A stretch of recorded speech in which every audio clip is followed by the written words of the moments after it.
yeah, Boogaloo. I'm a Boogaloo boy. I love building the big igloos, the little bunker igloos out of pallets and scattering them out in the AOs that I'm at. They're very easy to build, very easy to find. Pallets, you can go anywhere and steal them, borrow them, acquire them, whatever the fuck you want to say. And you don't even have to worry about breaking them down. You can just leave them there. That way, if you ever have to go back to that area, you've already got a Boogaloo, you know. And if someone comes to occupy Minutemen, if someone comes to occupy your town or township and they start walking through the wood lines and all the cuts and pull-ups and they see Boogaloos everywhere, it's bad business. Now, let's think about some things you should be watching once shit hits the fan, civilization drops, falls and stuff. What are some things that you think in your mind symbolize humanity, good civilization? I think a water tower, because where there is water towers, there is life. We always say that. Where there is water, there is life. So if you find yourself walking up into a place that used to be a town, it's got grass and everything growing up around it because, you know, it's the end of the world, zombie apocalypse, whatever, and you see a big giant water tower, maybe it's not even water and a drink, but what do you think? Do you think there's gonna be some guys, some forces, maybe some good guys, some mad groups or some raiders or whatever around that water tower? Maybe we should stop, hit the wood line, think about setting up a Boogaloo and looking out, pulling surveillance on it. What do you think?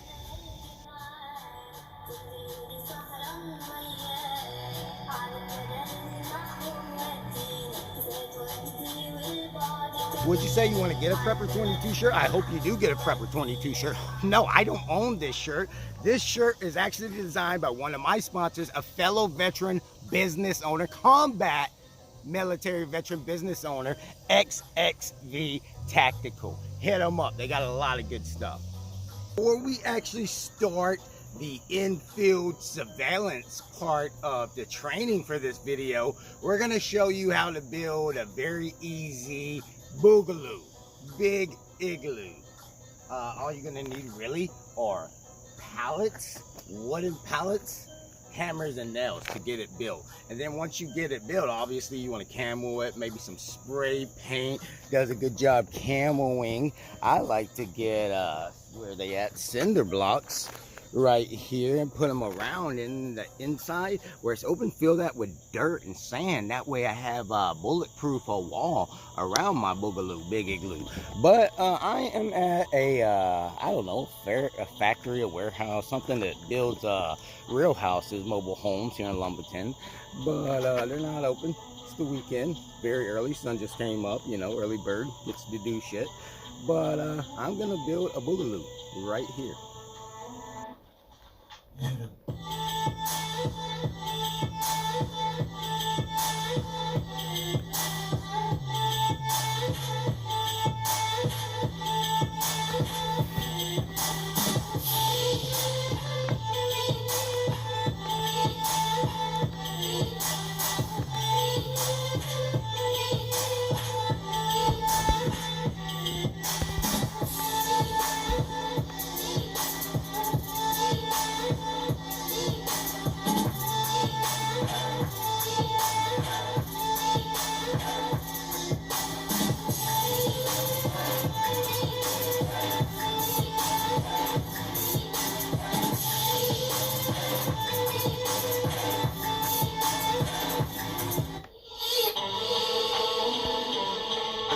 Boogaloo, big igloo that we're going to build today. All the equipment you need to get it started and finished. A box of nails, a hammer, and enough wood to make my Boogaloo. Obviously, you can't make it and then carry it somewhere. Maybe the biggest vehicle you have is a truck. I drive a Hyundai with car seats in the back. So usually when I have to do something like this, if I get lucky and I can get all the pieces right here at one spot, I will get it together like this. Then I would drive up, I would load as much of it as I can in my car, my trunk, the top of my car, the back seats. I would drive to where I'm gonna put it. I would throw all that wood out in the wood line and stuff. I'd come back and get the rest. Throw it, take as many trips as I need, then drive to the wood line, get it, and then start building and stuff. So it's a lot of work. Let's do it.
here is a fun and easy way to make a boogaloo, big igloo, little bunker. Keep in mind that just as it is right now, it's very good for concealment. You know, you can throw this brown straight in the woods with that green in it, blend in, put a little spray paint on it, blend in a little better, put some shrubbery on it and blend in better for concealment, not cover. 22s and up, everything will go right through that. You might want to put some of that concrete, build some sandbags, put it behind something. But this is a great little Boogaloo bunker that you can sleep in, put surveillance in, guard, wait for ambushes and stuff. You just can't stop a bullet.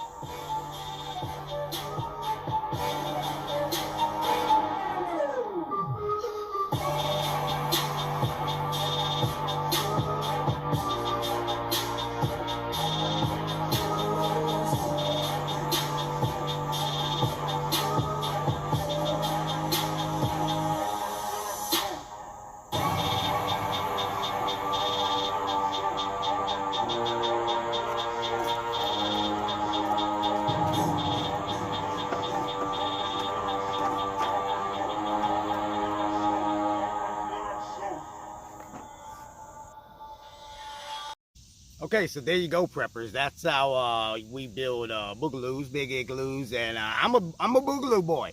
I like to build my little bunkers and throw them in the woodlines where I'm working. And pallet bunkers, again, they don't give good cover unless you work on them, and you should.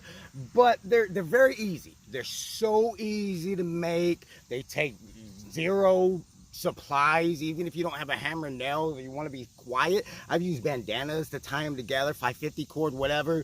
You can always find pallets, steel pallets, acquire pallets everywhere. So every time I go to a new area to do training and work, I make sure that I've already you know, scattered 2 or 3 boogaloos, bunkers into places. If you come to Lumberton, Minutemen, if anyone ever comes to acquire or occupy areas in Lumberton, they're going to walk through woodlines. They're going to walk through the Army Reserve compound, the National Guard Armory, the Sheriff's Department, the Veterans Hospital, the parks, you know, the fishing holes, and they're going to see boogaloos. And they're going to be like, man, there's people in the woodline. So boogaloos, that's how you build them.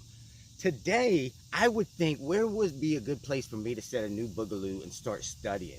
Behind me is a water tower. Now let's say, you know, shit has already hit the fan. Civilization has failed maybe 2 or 3 years ago. There's probably no way that that water tower has fresh water being fed to water fountains, obviously. But where is all life? Where does all life flock back to? Water. Where there is water, there is life. We say that all the time. So if you find like a big pond or, you know, go there. We've done that in other videos.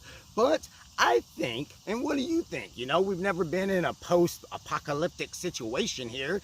But I think if I ran through some villages, or I was going through towns or what used to be towns, and I found a giant water tower, I would want to set up a boogaloo and study that. I don't want to just walk straight into it. We've done that in other videos. You don't want to walk straight into a new tribe if you don't know who they are, good guys, bad guys, or whatever. But I think there are going to be people there. I think even if they're just using that as a meetup point, a checkpoint, maybe there were some raiders that set up a camp there, maybe some survivalists or something. Maybe people just say, hey, I'll meet you at the water tower, because they can see it no matter if there's no maps and GPSs. So I think if you ever found a water tower, big giant water tower, you know, for one, there used to be a civilization there, a big giant city.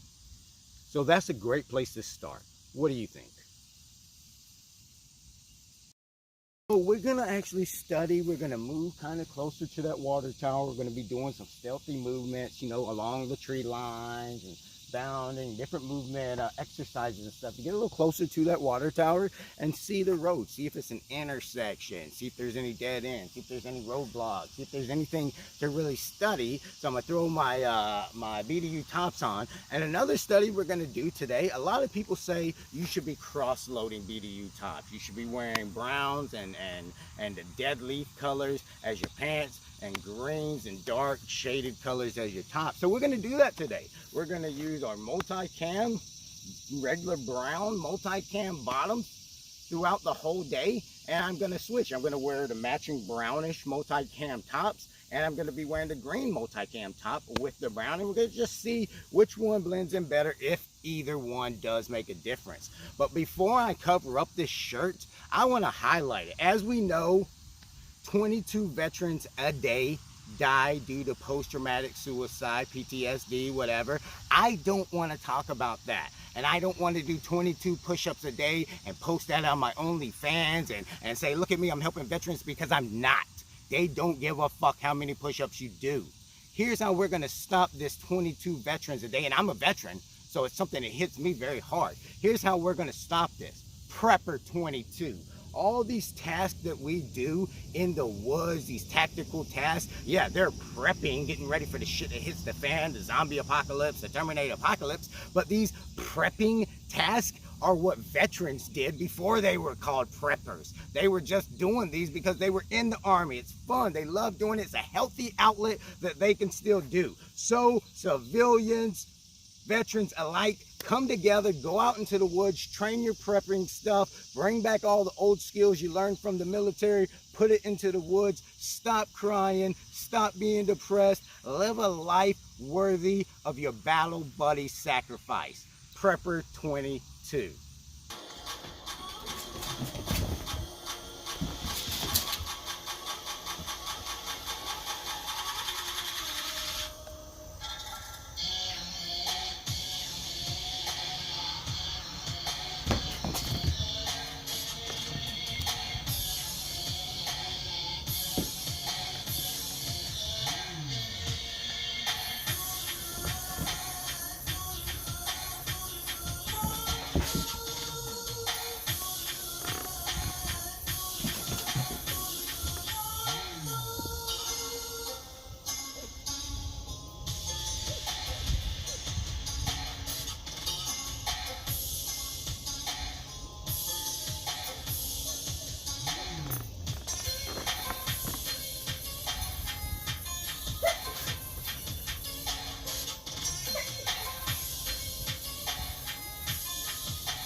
Talk to you right here from behind these bushes, because I'm really close, very close to that water tower now, and I don't want to be seen. That's why I'm actually trying to work with green on top and brown on bottom, because I don't want anyone over there to see me. We've identified this town used to be called Lumberton, and we remember hearing stories. People who lived in Lumberton, the Lums, they were, back when civilization was going on, very uncivilized anyways. They were savages, Lumberton. So, you know, it's probably going to be some bad guys here anyways, and we're just going to watch. And people think, okay, what are we going to watch? Salute report. We're going to see if any guys with guns come up there. We don't know what we're going to watch because we're reconnaissance. We're the guys in the front, behind enemy lines, collecting all the intel so the regular army knows what to do. So we're going to sit here, and a good way, good routine to do this is right next to a road. So I'm almost sure that no matter what I'm reporting on, it's going to have to do with traffic. So I might do 30-minute blocks, okay? All right, from 1300 to 1330. From 1330 to 1400. From 1400 to 1430. And then I'll write how many red cars in that 30-minute block. How many yellow cars in that 30-minute block. So I'll just do tally marks. Red cars, yellow cars, trucks, SUVs. Just do tally marks. And after being there for a couple hours, I can look back almost like a spreadsheet, and I'll say, okay, there's a lot more red trucks always moving that way than anything else. I'm thinking that there are some militant activities going on.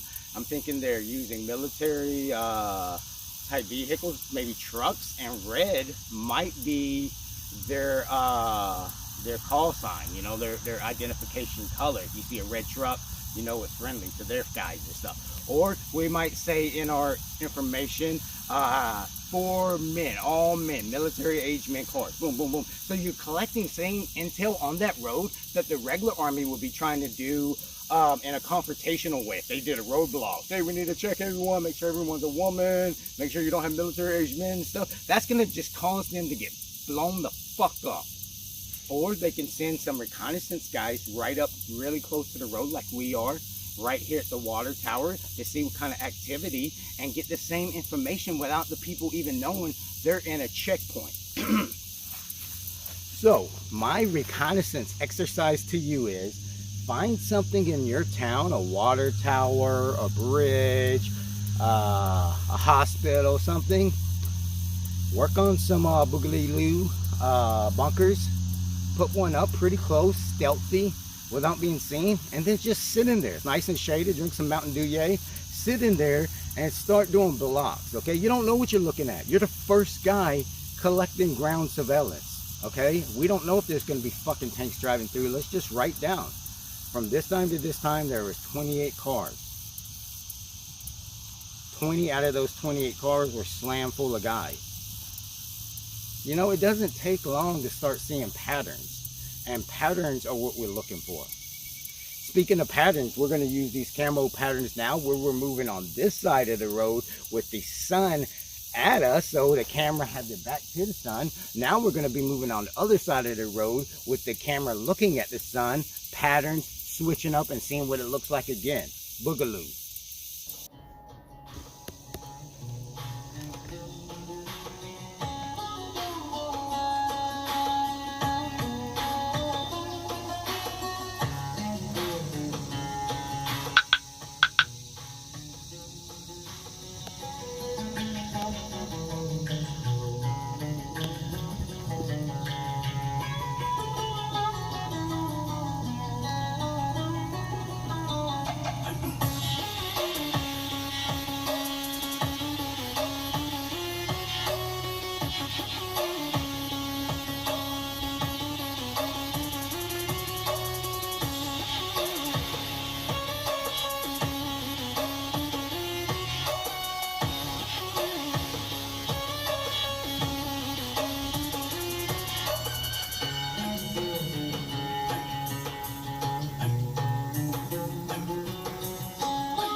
Okay, so total disclaimer, one of those do not try these at home kind of things. Look, if you're in peaceful times in America 2023 like we are, and you get caught by the police, or someone sees you and calls the police and they come out to the fucking woods outside a fucking fire department or a post office or a water tower, and you're in all fucking camo building Boogaloo bunkers out of stolen,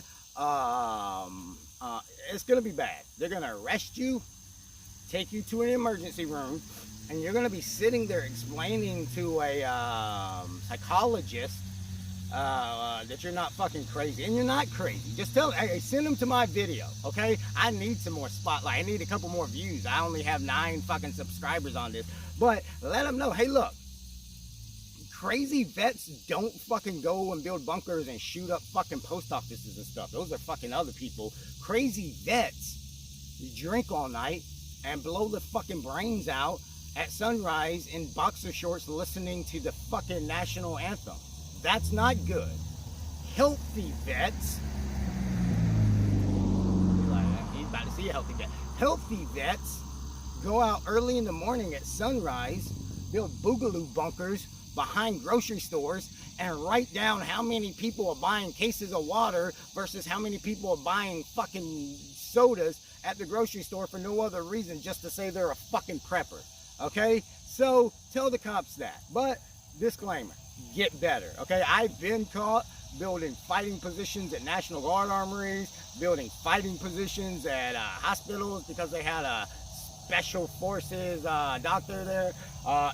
I've been to mental institutions and stuff, and you just let them know, hey, I'm doing it, it's fun, I'm not a fucking terrorist, I'm not crazy, I'm doing this so I don't go stir crazy. Did you know 22 veterans a day die because of post-traumatic stress disorder fucking stress because they don't have a healthy outlet?